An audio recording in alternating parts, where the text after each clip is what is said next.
Ukraine shows off US military hardware as vowing to fight off Russia. The United States President Joe Biden and his Russian counterpart Vladimir Putin will hold a virtual meeting on Tuesday. The two leaders are set to discuss the tense situation in Ukraine. Moscow has massed tens of thousands of troops on the Ukraine border. US Secretary of State Antony Blinken spoke to Ukraine's President Volodymyr Zelensky on Monday ahead of the Biden-Putin meeting.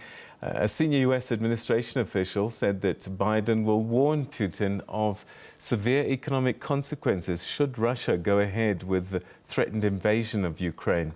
The official said that the United States has been working with European allies about a strong response should an invasion go ahead. For more on this, we're now joined by Sathi, who's a Republican strategist and public policy professional. Thank you so much indeed for joining us. Welcome to the program. Thank you. Thanks for having me. What do you make of this video call between Putin and President Biden? He had a conversation not so long ago with the Chinese president, and we're not sure who won that one. Will it be harder or easier, do you think, with Putin? Well, when you look at the past history and the way that we've been communicating with Russia, when you think back to the Trump administration, we had strong rhetoric in the way that we communicated. We always stand firmly with our allies in Ukraine, and I hope that we continue to do that under the Biden administration. When you look back at this conversation that you saw between President Biden and the leaders in China, I think that there could have been stronger discourse. When you see what Russia is trying to do in different parts of the country and the way that they are intervening and doing things that are against the best interests of not only the United States, but also our allies, the United States will always stand firm. Is Russia prepared to gamble the idea of war over Ukraine? Why is it so important? It seems like over the years, Russia and Vladimir Putin have put in many efforts and attempts to try and intervene in their neighbor. And I think that in every instance, there has been pushback. They have not been successful. You would think that they would learn from these mistakes. But I imagine that Putin has his own strategy in mind. Maybe it's an opportunity to leverage this for something else. Either way, I think that the United States will continue to stand firm. Amassing tens of thousands of troops, I mean, you know, people don't do that for no reason. It can't be just to show force. What is the likelihood that a Ukraine invasion might genuinely happen? We've seen it happen in the past, so I wouldn't put it past the Russian government and Vladimir Putin. I wouldn't put it past them, but I do think that there is a show of force being put forth for some reason, and it's not something that we haven't seen before as well. Just a show of force has been used in different instances in American history as well. Even in the past, something like the Cuban Missile Crisis, for example, was a show of force that was still able to be dealt with diplomatically. So I'm hoping that we can do the same here. So China and the United States have found a way to communicate. The conversations with Russia, I mean, in the end, even Donald Trump wasn't mates with Putin. So how optimistic can we be about a positive outcome with this conversation between Biden and Putin? Right now, I imagine that the State Department and the officials at the White House are working very hard to put together all of the different primary, alternative, and contingency plans based on what is said in this conversation. And I'm hoping that they're briefing President Biden on this information on a regular basis. I hope that they're ready to stand firm and strong. And looking to what has happened in the past, it's hard to predict because Putin is always hard to predict. And he operates in a unique way that isn't always ethical. And so that is the hard part in dealing with a country like Russia. If the Russians invade Ukraine, How far will the United States go to counter that? It seems like the United States will want to push back and potentially even consider the idea of putting their own troops on the ground to support their ally. I'm not sure that that is an option under the Biden administration. It seems like President Biden and his team have been doing what they can, like in Afghanistan, where they have been removing troops and trying to stay out of wars and situations as such. So I'm not sure that they would make that move.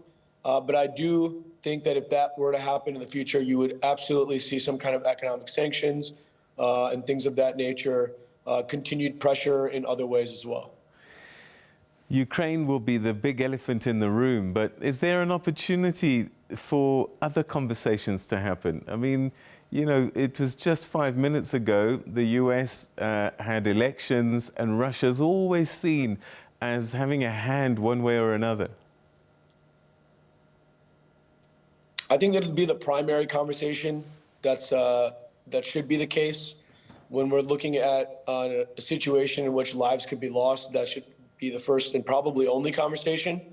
When it comes to Russian interference and in conversations of that nature that we've seen over the last many years, I think that conversation should wait for another day when this is such a high priority. So cyber security, I mean, we've seen whole industries crippled and sometimes fingers pointed to Russia, even though the country denies it. This is true, but they've been known to be bad actors many times and many times over. All right, so can this relationship between Russia and the United States warm up? I think it'll be tough to see these relationships that have been hurt on numerous occasions. Our trust has been breached on numerous occasions. I don't know that Putin has any interest in having real friends the way that he chooses to operate, but I want to see a better future for the United States. And I hope that if there is a way to maintain a diplomatic relationship in a way that is best for our country and our allies, then I think we should pursue that. What can President Biden do differently, do you think, in handling President Putin? One got a sense that maybe President Trump was quite gung-ho in some of his moves, maybe not the most diplomatic person in the White House for many years. Do you think that Biden, who has to show strength, will be more diplomatic? I think that President Trump had a reputation of getting things done. I mean, we saw things from the Supreme Court to the economic policies that he was able to put forth, to foreign policy in the Middle East and in other areas. Whether you love the way that he spoke or not, he got things done. And I think the Biden administration, unfortunately, does not have that kind of a reputation. They struggled for a long time to get anything achieved. So far in their administration, up till recently, you saw a little bit of movement and some softball victories. But it seems that when President Biden is on the international stage, sometimes he can't even keep his eyes open. And so that's an issue that we are facing from the perspective of having a leader like him. I hope that he is awake and ready to have the conversation that he needs to have tomorrow, because it's going to be an important one. How worried are Americans about Russians and Putin and any possible threat that he might pose? From my perspective and understanding of the conversations I'm having, plus the data that I'm seeing, it seems that the American people are more concerned about our relationship with China, especially after COVID-19.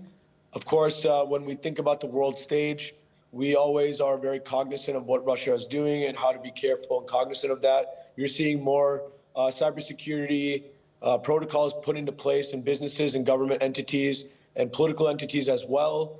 That's something that I think that both parties should be considering seriously, whether it's from Russia or for some other bad actor that wants to come in and be against the American people's best interests. We know that Russia and America definitely need each other, and they have to find a way to make things work because they're the two superpowers, economically for sure. What about Russia and the United States? Are these two powers that need each other? Before China's rise, Russia and America really were the superpowers of the world. Need is a unique word. What I will say is that in a world in which we live in with so many people, especially with America having the third largest population, China having the largest population, and Russia having a very large population as well, you can't discount those people. And not all of those people are being represented well necessarily in their own countries when they have leaders like Putin. And so from the perspective of wanting to live in the global world that we have today, it's important that we work together to find the greatest solutions we can for all these people, including the American people. And I think that that's something that the current administration should be paying attention to as they make decisions, even in this conversation tomorrow. All right, perhaps finally we can go back where we started, and this is this Ukraine border story. 94,000 troops, plus minus, amassed there. What effect, if any, might this have on the region in general if things were to go south? Literally, Russia invades and America's forced to have a response. Will there be an effect for the region, and what might that be? I'm sure that the countries in the region are also on high alert. I'm sure the leaders of those countries are paying attention to what's happening and have multiple plans in place that they will implement as well. I'm sure that the allies will support one another as needed. I do think that that will affect the economic aspect of that region as well, especially when it comes to trade and things of that nature. I hope that we never get to that point. I hope that we're able to deal with this diplomatically, but you will definitely see a lot of activity in the region. And that's probably the case if there's any kind of conflict like this. I mean, that's what happens anywhere we have tension as such. Adi, we're going to have to leave it there. Thank you so much indeed for joining us. Your insights greatly appreciated on the program tonight. Thank you. Thank you for having me. Really appreciate it.